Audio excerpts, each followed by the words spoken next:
Hello, नमस्ते आप सभी को। तो आज का वीडियो उनके लिए बहुत ही खास होने वाला है, जिनके जीवन में धन आता तो है लेकिन टिकता नहीं है, चला जाता है।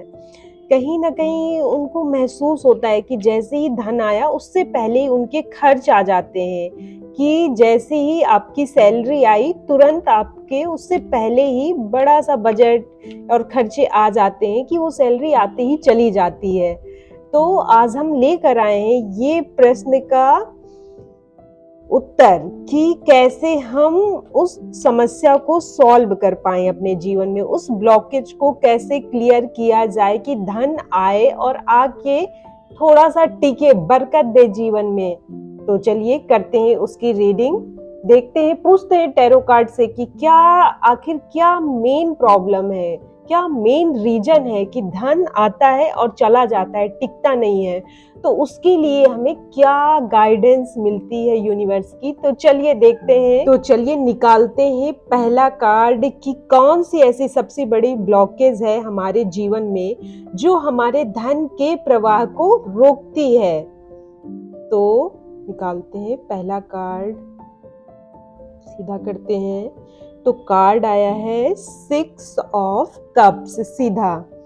तो जो हमारे मनी का जो फ्लो है और मनी की सबसे बड़ी ब्लॉकेज है, तो ये जो 6 ऑफ कप्स दर्शाता है कि कुछ पुरानी यादें जैसे बचपन से जुड़ी या कुछ पुराने रिश्ते या कुछ अतीत से जुड़ी कुछ ऊर्जा को ऐसा दर्शाता है कि अभी भी हम कुछ पुरानी यादों या कुछ पुराने बिलीफ सिस्टम में अटके हुए हैं।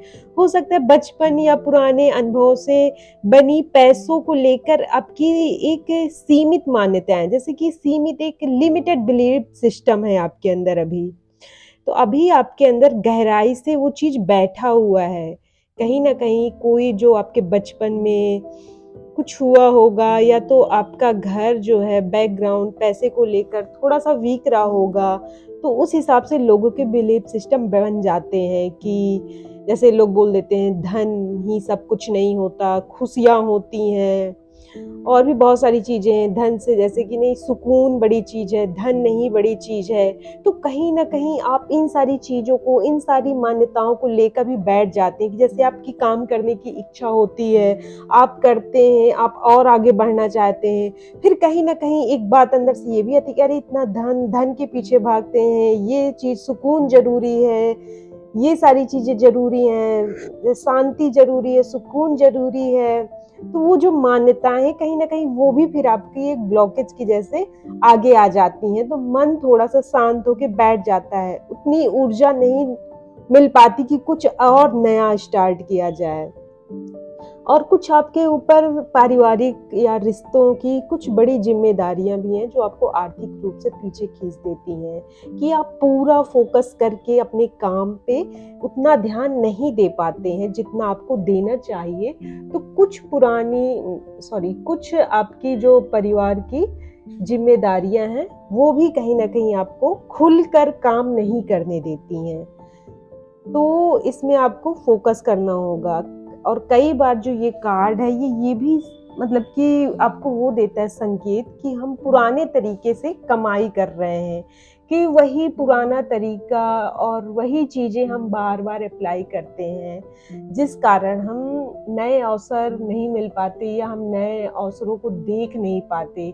हमारा जो जीने का तरीका है वो हम अपने मतलब कि आज से जैसे 20 साल पुरानी सोच को लेकर आज भी हम जी रहे हैं, लेकिन अब लाइफ बहुत आगे आ चुकी है, एआई का ज़माना है, आपको भी चीज़ें सीखना होगा और जीवन में अप्लाई करना होगा अगर आपको आगे बढ़ना है, अपने धन की इस समस्या को दूर करना है। तो आपके जो ब्लॉकेज का मेन कारण है, तो वो कुल मिलाकर है अतीत से जुड़ी कुछ भावनाएँ और आदतें, आपके कुछ पुराने रिश्ते या पारिवारिक पैटर्न भी हैं। नई सोच और नए अवसर को अपनाने में आपको झिझक होती है। इस कारण मनी का जो धन का फ्लो नहीं हो पाता जीवन में। ये एक बड़ा ब्लॉकेज है आपकी लाइफ में। तो चलिए अब निकालते हैं दूसरा कार्ड। तो इस ब्लॉकेज को हटाने के लिए मुझे क्या और करना चाहिए? तो निकालते हैं किसी कार्ड को। कार्ड है 8 ऑफ पेंटिकल्स सीधा।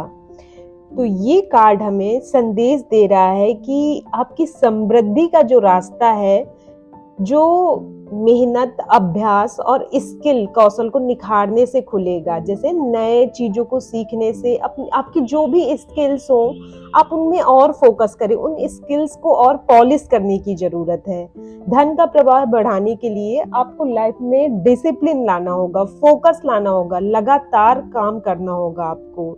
अब जो भी काम करें, तो जैसे आपको बोरियत महसूस होती, नहीं, अब ये नहीं चलेगा, आपको डिसिप्लिन के साथ काम करना होगा, फोकस के साथ काम करना होगा। यह कार्ड यह भी दर्शाता है कि अभी आपको लॉन्ग टर्म एक कमिटमेंट करना चाहिए अपने आप से, कि एक लॉन्ग टर्म कमिटमेंट चाहिए। तुरंत बड़े फल की अपेक्षा ना करें, लंबे समय काम करें, तुरंत ही आपको जैसे फल की इच्छा होती है उसको थोड़ा सा त्याग दे, दूरी बनाए उस इच्छा से। जिस काम में आपका मन और आत्मा जुड़ा है उसी को रोज मेहनत से सुधारते रहिए, वहीं से धन का प्रवाह खुलेगा।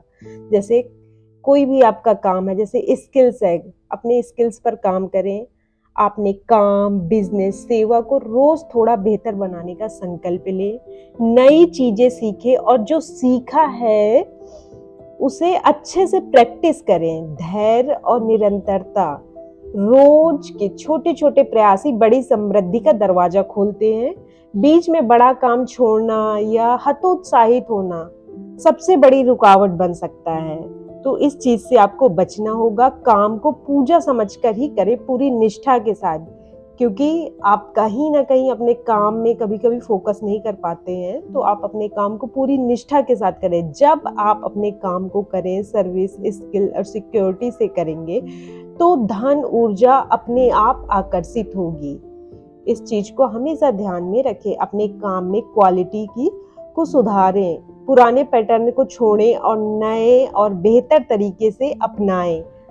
अपने प्रयासों को और रिव्यू करें और देखें कहाँ और सुधार की जरूरत है। जब आप अपने काम को अच्छी एनर्जी देंगे, तब आपका काम भी आपको बहुत ही अच्छे ऊर्जा देगा और आपके धन के प्रवाह को और अच्छा करेगा। तो चलिए निकालते हैं एक और कार्ड कि आपको यूनिवर्स की क्या गाइडेंस है। ये है हमारा लास्ट कार्ड, जिसमें हम लेंगे यूनिवर्स से एक गाइडेंस।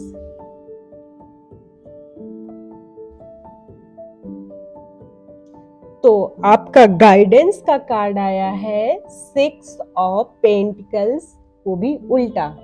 तो यूनिवर्स हमें कहीं ना कहीं ये गाइडेंस दे रहा है कि हमारे जीवन में संतुलन की कमी है अभी। कहीं ना कहीं कभी कभी आप दूसरों पर बहुत निर्भर हो जाते हैं, आपको दूसरों से बहुत ज्यादा उम्मीद हो जाती है कि मतलब कि ये शायद हेल्प करे या आपको बैलेंस करने में, या तो इमोशनली आपको बैलेंस करे। तो आप दूसरों पे कभी कभी बहुत ज्यादा निर्भर हो जाते हैं।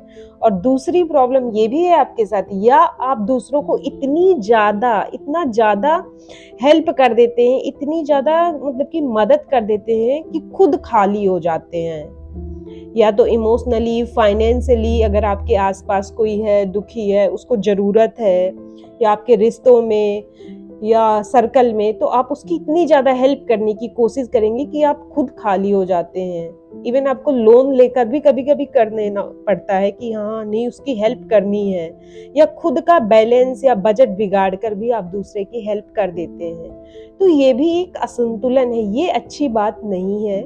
आपको उतना ही करना चाहिए दूसरे के साथ भी जितना आप एक बैलेंस वे में कर पाए। धन और ऊर्जा का प्रवाह तभी रुकता है क्योंकि जीवन में जब हमारा संतुलन बिगड़ता है। तो कहीं ना कहीं आपका ये नेचर भी आपका संतुलन बिगाड़ देता है कि दूसरों पे कभी कभी आप खुद थोड़ा हेल्प लेने के मोड में आते हैं, या कभी कभी आप पूरी तरह से दूसरे की हेल्प कर देते हैं। तो अपनी इस आदत को सुधारिए, अपने नेचर को बैलेंस करिए। यह कार्ड आपको चेतावनी देता है कि अपनी ऊर्जा और जो आपके संसाधन है सोच समझकर बांटें। जो आपके संसाधन है, जो आपके सामान है, जो भी आपके पास है, उसको सोच समझकर आप दूसरों से शेयर करें। क्योंकि आज आप देंगे, कल आपको जरूरत होगी तो शायद आपकी कोई मदद करने वाला भी नहीं होगा। तो इस चीज को आप अपने ध्यान में रखें।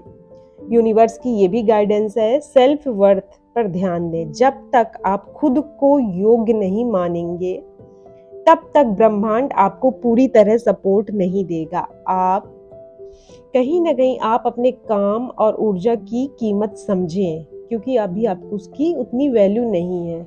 दूसरों को मदद देना सुंदर है, पर अपनी सीमा के भीतर। जरूरत से ज्यादा देना या सबको खुश करने की कोशिश करना आपकी ऊर्जा को ड्रेन करता है। तो इस पे ध्यान दें कि जितना जरूरत हो उतनी ही मदद करें। रिसीविंग को स्वीकार करें। कई बार हम लेने में हिचकिचाते हैं। यूनिवर्स कह रहा है तुम्हें भी पाने का हक है। आभार के साथ जो भी मदद करता है, अवसर या धन आए, उसे स्वीकार करना भी सीखें।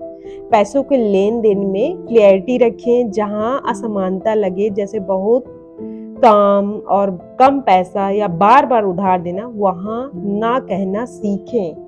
तो इन सारी चीजों को फॉलो करें तो आपके जीवन में धन की स्थिरता बढ़ेगी, और जो ये मानसिक अशांति आ जाती है धन स्थिर ना होने के कारण, वो भी दूर होगी। तो धन्यवाद। अगर आप YouTube में ये वीडियो देख रहे हैं तो आप चैनल को सब्सक्राइब करना बिल्कुल ना भूलें। बेल आइकॉन को प्रेस करें, वीडियो को लाइक करें। अगर ये वीडियो आपको पसंद आई है और आपको कोई पर्सनल गाइडेंस चाहिए तो आप हमें DM भी कर सकते हैं। हमसे टैरो रीडिंग का सेशन भी बुक करा सकते हैं अपने लिए, अगर आपको रीडिंग चाहिए तो। धन्यवाद।